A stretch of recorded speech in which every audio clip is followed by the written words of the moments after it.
Wolong is a fantastic game. It's also a flawed game. Unfortunately, its flaws are almost perfectly aligned to its target audience. Hence, all the mixed negative review are it deserves? Maybe, but that's not the full picture. First, the good things. Wolong has hands down one of the best combat system out there. It's not an exaggeration. Team Ninja did the very smart things with the Spirit Gauge to make you gain Spirit with normal attacks and successfully deflects.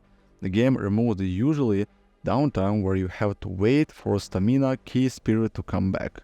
And Nioh games dealt with this problem with key pulls and anima, but at Wolong it feels even more fluid. You're constantly making choices in comment about how to gain Spirit with attacks and deflects, or how to use the Spirit for spells and martial arts. It's one of the most engaging back and forth combat I've played. Deflection is also a very strong combat mechanic. It offers a tool that can deal with any situation. No more being chased around in the deep by human bosses in Nioh 2 or being insta-killed by waterfall dance. You can always deflect. There is an argument that is too powerful and an opposite argument that provides challenge in the game overtuned DLC bosses. I would say this, the balance is not always perfect, but I'd rather have deflect as a tool that I can master than having to face situations where my only options are to run away or die. On that note, the game also has some of the best boss fights, especially human bosses. I don't want to spoil anything, but there are at least bosses in the game that I would rank above all 9 bosses and most of the Souls game bosses.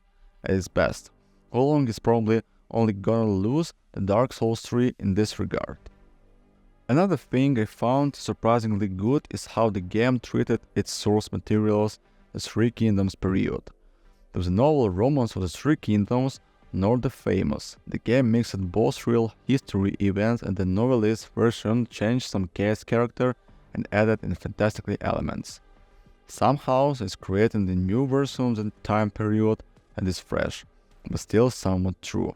Characterization of Cao Cao, Sun Qian and several other major historical figures are very nuanced, better than a lot of stereotypical adaptation of the same source materials. The game actually promoted me to really get into the time period, and the more I learned, the more I could see and appreciate all the truth and think process behind the choice Team Ninja made with the history. Is it perfect storytelling?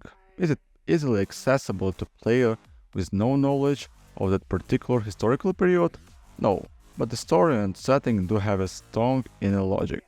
I'm saying praises after praises over the game, but it does have big flaws. First, the PC optimization.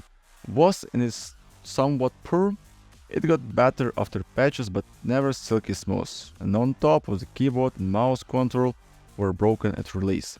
The game is shorter than Nioh games. It suffers a bit with enemy variety. Content-wise, I would put in around 80% of Nioh, which is not bad.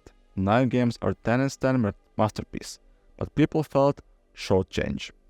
The game has a very uneven look. Technically, the graphics are not bad actually.